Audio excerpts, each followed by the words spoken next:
If you're struggling with a thyroid condition, you've got either hypothyroid or even hyperthyroid, and you just notice things are not working on your side, for the most part, it's going to be the sluggish thyroid function and things just don't feel like they're working like they should.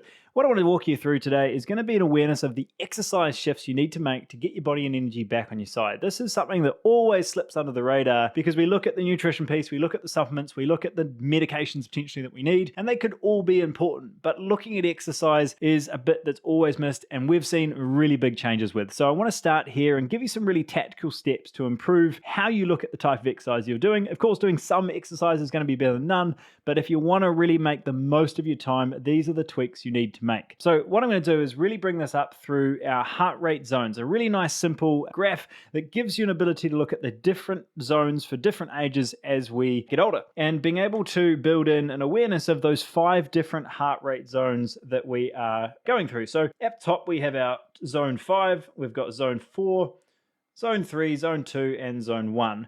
Now, say we're 45 right now, we're looking at zone 2 being somewhere around 120 or 118-ish to about 100 is our zone 2, right? As soon as we get from 110 up to roughly 135, we're in zone 3. If we move into zone 4, we're up to about 150-ish. And then zone 5, sky's the limit to a degree, but we probably don't want to be going too far beyond, say, the 170 at the age of 40-ish, okay? I said 45, but we were working with 40. There you go. If we're at 60, as you can see, this can drop a little bit. But I want you to be really aware of these different ranges, 1 to 5, because the type of exercise you do and the type of energy source you're using is going to be different at these ranges. And depending on the improvements you want to make to both your body composition and improving or supporting that thyroid function, this is really, really important to know. So where I want to start is, as I said, there's usually 2 categories of people when we're looking at hypothyroid cases. I'm going to focus on that a little bit more because hyper tends to be a lot less common. Most people that will be listening to this are on the side of hypothyroid, more of that sluggish thyroid condition. Now, the reason I look at this, there's 2 categories. One is we're not exercising at all, and some form of movement, getting a couple walks and getting some blood flow and just allowing the body to really regenerate is going to be really helpful for overall health, certainly thyroid function as well. Yet there's a whole other category of people, and we work with many of them that are already active a lot of the time, right? Maybe they're running, cycling, swimming, that's just a triathlon. We're doing the circuit classes, the spin classes. There's a lot of sort of high intensity or medium intensity exercise for anywhere from 30 minutes up to a couple of hours. Now, this can be really fun as an activity. Of course, you'll be getting fitter. But if you're struggling with hypothyroid right now, I want to tell you why that would be less than ideal. Now, what we're looking at to really replenish and improve thyroid function is to make sure they're not overall stressing the body out too much. And in most cases, improving the conversion of our main T4 hormone into T3, being the active thyroid function or thyroid we can use. Now, a lot of that's happening in the gut, and we look at that a lot as well. But if we look at exercise and the type of exercise we do, we've seen some really big results in seeing improvements in this area. So what we tend to recommend is that if you are doing more than 2 more cardio dominant exercises throughout the week, I'd highly recommend spending more of your attention moving towards weight training. This allows us to get into a spot of really focusing on the contraction of tissue, really getting as much benefit as possible from a fat loss standpoint, which is, by the way, a lot more effective in regards to dropping body fat than cardio in general long term anyway. But when it comes to thyroid, it's even more important because it becomes more of a specific contraction of tissue rather than an overall systemic complete stress to the body. All right, and that's really, really important if we want to heal what's going on with that thyroid hormone.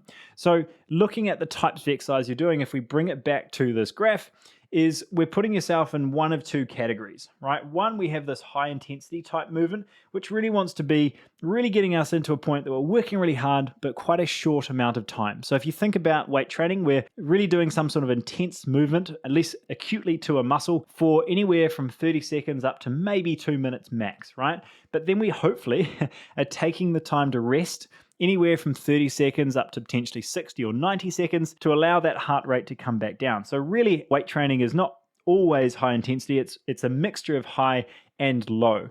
And certainly on the female side, this is really important because most females will be more inclined to go from one exercise to the next and want to get everything done really quickly. Men, they tend to be a bit more likely to do the exercise, sit down for a bit, and then wait for the next set, which can, there's also detriments there as well. But being able to get to a point that you can calm the body down and actually be very intentional about contracting muscle as opposed to lifting the heart rate up as being the goal. This not only is more effective for fat loss because it allows us to focus on the stimulus to the muscle over the next 24, 48 hours, meaning meaning more body fat burnt total, as opposed to just what's burnt in the workout. Now, where most people run into an issue is we focus so much on this zone 4 and zone 3 where we feel like we're doing a lot of work, right? Our heart rate's higher, we're all sweaty, we feel tired overall. But if we're doing this for a long periods of time and we're either under eating, we're not having a lot of food, we're not having enough food, we can start to break into muscle as opposed to fat. We're training at too high a heart rate in order to access body fat as our main energy source. So yes, initially we use carbohydrates, but then we move into a space that if we're underfed and we don't have a lot of carbohydrates on board, then we're going to use more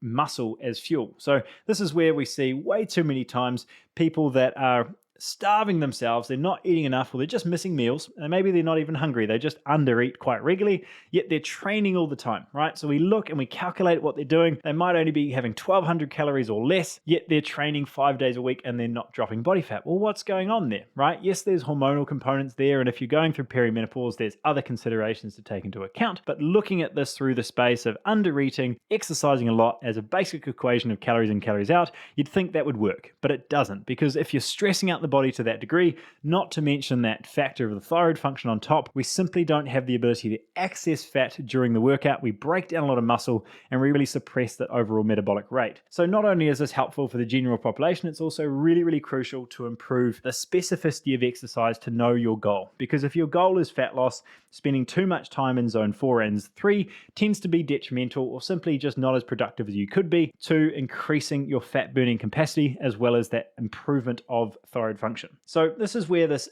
last section comes in. Well, really, zone 1 being day-to-day, but very intentional exercise, actually intentionally staying in zone 2. So this might still allow you to do your running if you're fit. It might be things like your swimming and cycling, which is a little bit easier to do at zone 2, or a rowing machine or whatever it might be. We're actually intentionally keeping your heart rate lower. Psychologically, this is actually, I've seen this firsthand, where instead of getting on a rower and absolutely slogging yourself for 30 minutes and feeling so knackered you don't want to do it again for a month, doing zone 2 allows you to be in a heart rate where you know you're tapping into body fat, you know you're really doing something productive, but you don't feel absolutely shagged afterwards, and you can actually come back and do it in a couple days or next week, right? And I think this is really important for 2 reasons. It's the consistency of exercise itself to really be more effective for enjoying training and doing something that feels nourishing and supportive to your body, not just hurting. And then secondly, it really allows us to look at this more recovery and nurture sort of space of improving how the body works. And if it's sex hormones that we're trying to improve through menopause, or on the male side, which is actually called andropause, but this whole discussion of declining hormones, how we support that function, or more specifically towards thyroid function and trying to get you back to a normal range. So just wanted to give you a nice little awareness and overview of the type of training and really bringing it back to the understanding of heart rate zones itself, the ability to look at muscle contraction and awareness of what type of training, what type of zone you're accessing, and maybe if you haven't before, or you haven't for a long time, looking at tracking your heart rate during exercise and being more aware of this so that when you get into weight training, you might not always be high heart rate, but it's much more specific to the muscle, and then you're resting between sets and you're giving yourself permission to actually rest in between sets. Whereas the type of cardio or other activities that you do in your day, you don't have to be overly obsessive about it. It's not that if you break into zone 3, you lose all your muscle. It's just that accumulative effect that if you're training majoritarily in phase 4 and 3, you start to be in a spot where, yes, you're getting fitter, but it becomes very hard to drop body fat and it becomes very hard to improve thyroid function if that is your main issue. All right. So hopefully, tactically, that gives you somewhere to start. There's many, many layers that we could look at through the progression of training phases, specificity around fat loss versus more just really trying to regenerate conversion of thyroid function or whatever other goal you have there. But as a general rule, it's a beautiful place to start. And as I mentioned, just one that flies under the radar, most people are not talking about. But if you're watching this video, you're one step ahead of the rest. And I really hope that this helps with how you look at training, improving thyroid function, and overall well-being. See you in the next one.